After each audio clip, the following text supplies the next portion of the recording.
Course ద్వారా మీకు వెంటనే 20,000, 10,000, 15,000 మీ టాలెంట్ బట్టి మీకు అర్థమవుతుందా? మీ టాలెంట్ బట్టి ఇమీడియట్గా జాబ్ వస్తుంది. వాళ్ళు చదువుకోవాలి, వాళ్ళు అడిగిన ప్రశ్నలు నాలెడ్జ్గా చెప్పాలి, వాళ్ళు చెప్పే టెస్ట్లో నైపుణ్యం తెలిసిపోతుంది మనకి. దాన్ని బట్టి మనం డబ్బులు ఇస్తాం. ఇప్పుడు నేను ప్రైవేట్ గారికి పనిచేసేవాడు, ఈ జాబ్ రాను అలాగే పనిచేసేవాడికి 10,000 ఇచ్చేవాడు, నేను 1,00,000 రూపాయలు తీసుకున్నాను. ఎందుకు? ఆయన నేను ఎంఎస్సి జువాలజీ ఇద్దరం ఒకటే, 1,00,000 రూపాయలు ఇస్తున్నారే. కష్టపడి చదివి ఆ జ్ఞానాన్ని కరెక్ట్గా మీ నైపుణ్యం ఇంపార్టెంట్. మీకు అందరికీ అర్థమవుతుందమ్మా? మీ పిల్లలు మీరు జాబ్ వచ్చినట్టే ఎప్పుడైతే ఈ కోర్సు జాయిన్ అయ్యారో జాబు మనకి ఆటోమేటిక్గా ఇంకా మీరు డెవలప్ అవ్వాలనుకుంటారు. ఇది ఊత, ఈ ఊతను పట్టుకొని ఇంకో పక్క జాబ్ చేసుకొని ఫర్దర్గా ఇంకా మంచిగా ఎదగాలనుకున్నా మీకు లేదు. కనీసం ఇక్కడ అయిపోయినా మీ పరిస్థితి. నా సొంత అక్క, మా అక్క BE/CE చదివింది, engineering course, diploma in electrical and civil engineering చదివింది. ఆ అమ్మాయికి అవకాశం మరి వాళ్ళగా మా నాన్నగారు చదివించలేకపోయారు. మా ఇంట్లో ఉంటే ఎవరు MLT కోర్స్ చేశారు. అప్పట్లో కోర్స్ చేసింది, గవర్నమెంట్ జాబు ఏదో జనరల్ ఒకటి, SC ఒకటి, రిటైర్డ్ కోర్సు. గవర్నమెంట్ ఒకసారి ఎప్పుడు చేస్తాం, ఒకసారి రిటైర్ చేస్తాం. మా అమ్మాయిని కష్టపడి చదువుకొని ప్రెగ్నెంట్గా ఉందా, మా మేనేజర్ బట్టలో ఉన్నట్టుగా కష్టపడి చదివి రాసి తెలియదు కోర్సు కొట్టింది. ఈరోజు పెద్ద MLTలోనే మొత్తం 3 జిల్లాలకి పెద్ద అధికారి. కాబట్టి మీ చదువు యొక్క విలువ తెలుసుకోవాలి అని ఆ పిల్లలు కూడా ఈ రోజున చదివి 20,000, 30,000 సంపాదిస్తున్నారు. ఇక అయిపోయిన వెంటనే 30,000 రావాలని మనం ఏం చేయాలి? మేము ఏదో సర్టిఫికేట్ ఇచ్చేదే కాదు, ఈ పుస్తకాల్లో ఉన్నటువంటి విషయాన్ని మనం అవగతం చేసుకోవాలి. అవగతం అంటే అప్పచెప్పడం కాదు, బాగా మనం నేర్చుకుని ఏమైనా చెప్పగలగాలి, కథలా చెప్పగలగాలి. సో మరి నాతో పాటు నేను ట్రావెల్ చేసే అవకాశం కొద్ది రోజులు ఉంది కాబట్టి నేను అన్ని విషయాలు చెప్తాను. ఒక్కసారి మీ దగ్గరికి వచ్చినటువంటి పెద్దలకి మీ తప్పట్ల ద్వారా, అదేవిధంగా మీ అక్కడ అవుతారో అవుతారో మీ 4 రన్నర్స్ అంటారు, మీ మార్గదర్శకులుగా వాళ్ళ నెంబర్లు కూడా మేషర్ గారు ఉంటాయి. అక్క ఆయన అయిపోయింది, అక్క ఇప్పుడు నేను ఏం చేయాలి, అక్క అంటే కొంచెం చేయగలము, చిన్నది కంప్యూటర్ నేర్చుకోవాలి, అక్క అయిపోయింది, అక్క నెక్స్ట్ ఏం చేయాలా అయితే నా దాంట్లో చెప్తాను. ఇది ఫాలో అర్థమైందా? అయితే సార్ ఒక మాట అండి, నేను వీళ్ళందరినీ డేటాబేస్ పెట్టుకుంటాను. వీరికి ఉద్యోగం వచ్చే వరకు నేను ఫాలో చేసుకుని మా మాస్టర్ల ద్వారా 5 ఇయర్స్లో నేను చేస్తూనే ఉంటాను. కాబట్టి మా మాస్టర్లు స్టార్ట్ చేశాను. ఏ పిల్లల్ని నేను వదిలేదు. మీ అందరికీ ఏదో ఒక హాస్పిటల్లో ఏదో ఒక జీవనోపాధి పొందే వరకు మీ గ్రూప్ని మేషర్, నేను అడ్మిన్గా ఉంటాను, సూపర్వైజర్. ఆ మేషర్ నేను అడుగుతూనే ఉంటాను, ఆ పిల్ల ఏం చేస్తుంది, ఈ పిల్ల ఏం చేస్తుంది, నేను మొత్తాన్ని వదిలే ప్రసక్తి.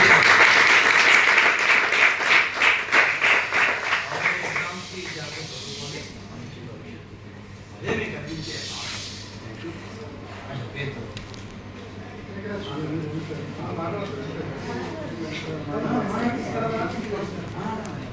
बोलो फोटो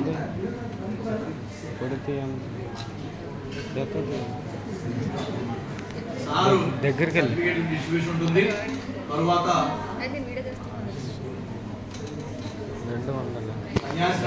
మాట్లాడతారు. ఒక ఆయన BHP వచ్చారు, ఆయన ఎక్కువ నాతో వచ్చారు. Video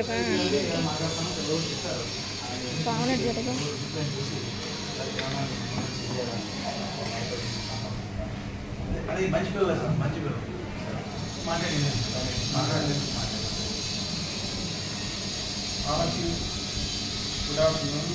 good afternoon sir. ముఖ్యంగా 2 విషయాలు. సార్ని కొత్తసారి వచ్చారు, చాలా ఇంజనీర్గా పనిచేస్తారు. ఆయన ల్యాబ్లో పనిచేస్తారు, అఫీషియల్ పనిచేస్తారు. మీకు ఈరోజు భవిష్యత్తు నేనే భరోసా అని చెప్పారండి sir. That is the great person, అది ఎవరు చెప్పరు.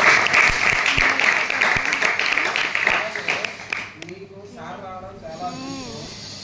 పూర్వ కానీ మీకు మీలాగే చదువుకున్నాను, ఇదే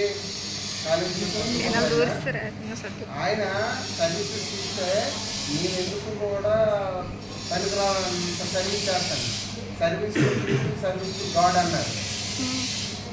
నిన్ననే రాజమండ్రిలో ఒక అవార్డు బ్లడ్ దొరకలేదు, గవర్నమెంట్ ఆసుపత్రిలో ఉన్నారు ఆయన. సరిజాదేవి అని ఓ పాజిటివ్ కావాలండి 4 యూనిట్లు ఎవరి నెట్లో ఎక్కడ ఇవ్వలేదు. మా స్టూడెంట్ కాంటాక్ట్లో ఉండి వాళ్ళకి ఎలాగైనా హెల్ప్ చేస్తాం సార్ అన్నారు. చేద్దామని చెప్పి ఫోన్ నెంబర్ తీసుకున్నాం సార్. వాళ్ళకి 4 యూనిట్లు కావాలా 5 యూనిట్లు కావాలి, మీకు ఎంత బ్లడ్ అవసరం అంతా ఇస్తారని వాళ్ళకి బ్లడ్ బ్యాంక్ డైరెక్ట్ చేశాం.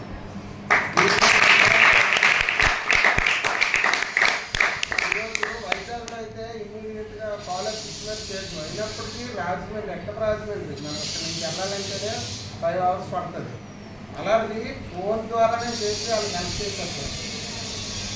మీకు ఎందుకంటే చెప్తానంటే ఇన్స్పిరేషన్ మీరు మెడికల్గా అడుగు పెడతాను కాబట్టి పేదోళ్ళకి కూడా హెల్ప్ చేయాలి. మనం మెయిన్ ఈ కాలేజీకి వచ్చిన పిల్లలందరూ పేద పిల్లలే, మధ్యతరగతి పిల్లలే. ముఖ్యంగా మీ భవిష్యత్తు బరువు ఇచ్చే సార్ మీరు కూడా ఏంటంటే మీ భవిష్యత్తుకి తగ్గ స్కిల్స్ నేర్చుకోండి. చెప్తారు పాఠాల నుంచి పరీక్షగా కలిసి కాదు, స్కిల్స్ కూడా కావాలి, ట్రైనింగ్ కూడా కావాలి. సార్ ఆల్రెడీ మీరు చెప్పుకుంటారు. మీరు కూడా అంకిత భావంతో చదువుకోండి. అలా రోడ్ ఎక్కి వెనకాల వీళ్ళంతా తిరగడం, అలాగే ముఖ్యంగా పిల్లలు హెయిర్ స్టైల్ మార్చాలి. కారణం ఏంటంటే జుట్టు పెంచడం, ఏదో సినిమా చూస్తారు, ఆ సినిమా స్టైల్ ఫాలో అవుతుంది. మీరు కూడా బీచ్కి అక్కడికి ఇక్కడికి తిరగడం చేయకుండా మీరు చదువులో శ్రద్ధ పెట్టండి. మీ పేరెంట్స్ ఉన్నారంటే ఎంతో బాధ్యతగా కష్టపడి కూలి పని చేసుకుని వీళ్ళు అక్కడ పంపిస్తున్నారు. దాన్ని మీరు జ్ఞాపకం చేసుకొని మీ చదువుని సక్రమంగా చదువుకొని ఉపాధ్యాయులు చెప్పింది విని క్రమశిక్షణతో నడిచినప్పుడు, క్రమశిక్షణతో చదివినప్పుడు మీకు అన్నీ బాగా అవగాహన అవుతాయి. అంతేగాని ఆకటాయిగా ఏదో చదువుతానో ఏదో ఇచ్చేస్తానో అని కాకుండా మీరు ఇంట్రెస్ట్గా చదవండి ప్రతిదీ. ముఖ్యంగా మీకు ఇంతవరకు మీరు బాక్సులు తెచ్చుకునేవారు, ఈరోజు అది కూడా అక్కర్లేదు. ఇక్కడే ఫుడ్ అరేంజ్ చేశారు గవర్నమెంట్. ఇన్ని ఫెసిలిటీస్ ఇచ్చినప్పుడు మీరు ఎలా తయారవ్వాలి? కార్పొరేట్ కాలేజీలో చదువుకున్న విద్యార్థులతో సమానంగా తయారవ్వాలి. అలా తయారైనప్పుడే మన ప్రిన్సిపల్ గారి తాలూకా గౌరవం మర్యాద మనం నిలబెట్టడం అవుతాం. మన క్లాసులో ఎలాగైతే ప్రవర్తన ఉందో బయట కూడా అలాగే ఉండాలి. అలాగే ఎందుకు చెప్తానంటే మనకు చేతనైన సాయం చేయగలిగినది చెయ్యండి, లేదా బలవంతం లేదు. రేపు మీరు మెడికల్గా సర్వీస్ ఇచ్చినప్పుడు చాలామంది స్టాఫ్ చేయగలరు. కాబట్టి బాగా చదువుకొని మంచి మార్కులతో పాస్ అయ్యి బాగా ప్రాక్టికల్గా మీ నాలెడ్జ్ సంపాదించుకోండి. మీరు బాగా ఎప్పుడైతే స్కిల్స్తో మీరు బయటకు వచ్చారో మీ కాల్ మీద మీరు బతకగలరు. ఎందుకంటే మీకు ఆ భరోసా సాధించారు. ఎవరెవరో పాఠాలు చెప్పేసి మీరు ఏటైపోతారో ఏదో అనవసరం. మీరు కార్పొరేట్ కాలేజ్ లాగా సార్ వాళ్ళు కూడా పిలిచి సెలక్షన్ చేయించే టైంలో చేస్తారనమాట. నాకు ఇప్పుడు గుర్తొచ్చింది, కిమ్స్ వాళ్ళు వాళ్ళు ఎప్పుడు చేయరు, ఇక్కడ శివనగర్లో ఉందంట. వాళ్ళు వచ్చారు, వాళ్ళందరూ ఏంటంటే మీకు ఇది అయిపోయిన తర్వాత వాళ్ళే free boarding and free bedding training ఏదో ఇచ్చి 30,000 రూపీస్. అయితే మేము విన్నాను, కానీ నేనేంటంటే సార్ మా వాళ్ళు పంపించే ముందు నేను వస్తాను మీరు చెప్పినట్టున్నాను, నేను మా స్టాఫ్ వస్తాను, మేము చూసుకుంటాము. నా పిల్లలు అయితే నాకు వెళ్ళిపోయినా ఉన్నాను కదా, నాకు ఎలా ఉంది నిజమా రాదా అనేది అబద్ధం చెప్పట్లేదు. బట్ నా డౌట్ నేను ప్రాక్టికల్గా చూసుకుంటాను.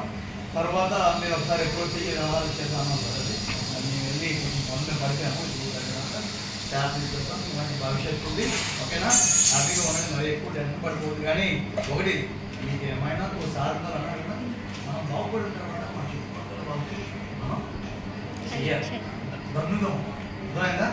అమ్మో మా పిల్ల అబ్బా ఇంజక్షన్ అంతా బాగా చేస్తుందా, మంచి పిల్లలా అన్నట్టుగా పలానా దేవి పలానా అని ఉంది అన్నట్టుగా మన ప్రతి ఒక్కరు కూడా భీములు ఎండ ఎలా తయారవ్వాలంటే ఇంకా ఈ కాలేజీకి వెళ్ళిపోతే చాలా బాగుంది, మంచి కాలేజీ, ఇక్కడ మన ఉద్యోగం వచ్చేదని మీరు అవునా కదా. మన నిరూపేమ చెప్పడం కాదు, చేతలు. Okay sir, thank you sir. అమ్మ సారీ నేను చెప్తాను రెండు వస్తారు. ఓకే బాబు